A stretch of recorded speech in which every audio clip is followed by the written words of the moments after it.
President Trump also making other news today in a meeting with Canada's Prime Minister and a public takedown of another news report. Chief White House correspondent John Roberts joins us from the North Lawn. Good evening, John. Good evening to you, Brett. And first of all, just a note about what the president was talking about there in Harrisburg when he said that some country that had not been respecting us is now respecting us.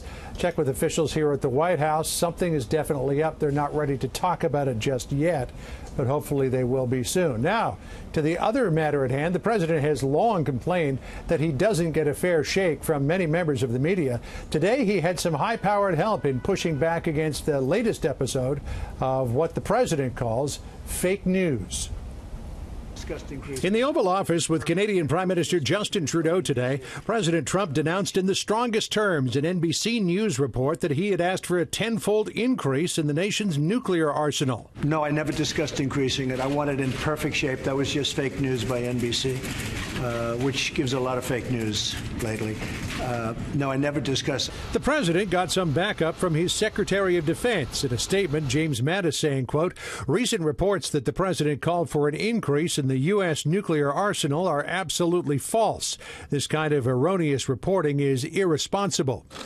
Earlier, President Trump suggested there should be consequences for such reporting, tweeting, quote, "With all of the fake news coming out of NBC and the networks, at what point is it appropriate to challenge their license? Bad for country." It's frankly disgusting the way the press is able to write whatever they want to write, and people should look into it.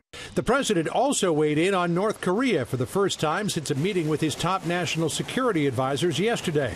President Trump acknowledging that he has a tougher approach toward Pyongyang than some of his advisors. I think I have a little bit different attitude on North Korea than other people might have. And I listen to everybody, but ultimately my attitude is the one that matters, isn't it? That's the way it works. I think perhaps I feel stronger and tougher on that subject than other people, but I listen to everybody, and ultimately I will do what's right for the United States and really what's right for the world, because that's really a world problem. And the president said he has no issues with his Secretary of State, Rex Tillerson. I had a lunch last week, and we had a very good lunch. We have a very good relationship. The press really doesn't understand that, but that's okay. We actually have a very good relationship.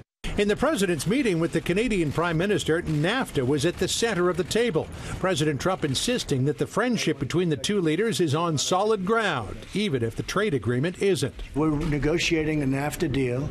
It's time after all of these years, and we'll see what happens. It's possible we won't be able to make a deal, and it's possible that we will. We have to protect our workers, and in all fairness, the Prime Minister wants to protect Canada and his people also. As he saw his guests to the door, President Trump put what may be a coda on his spat with the NFL.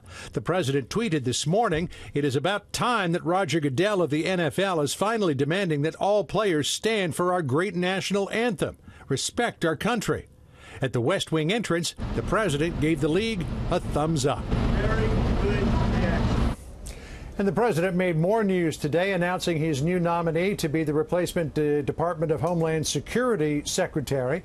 After John Kelly left to become his chief of staff, it will be the deputy chief of staff, Kirstjen Nielsen, who was also the chief of staff under Kelly at DHS. This would mark, Brett, the very first time that a person who was a former staff member at the DHS is now becoming the secretary, if confirmed, of course. Of course. John Roberts, live on the North Lawn. John, thanks.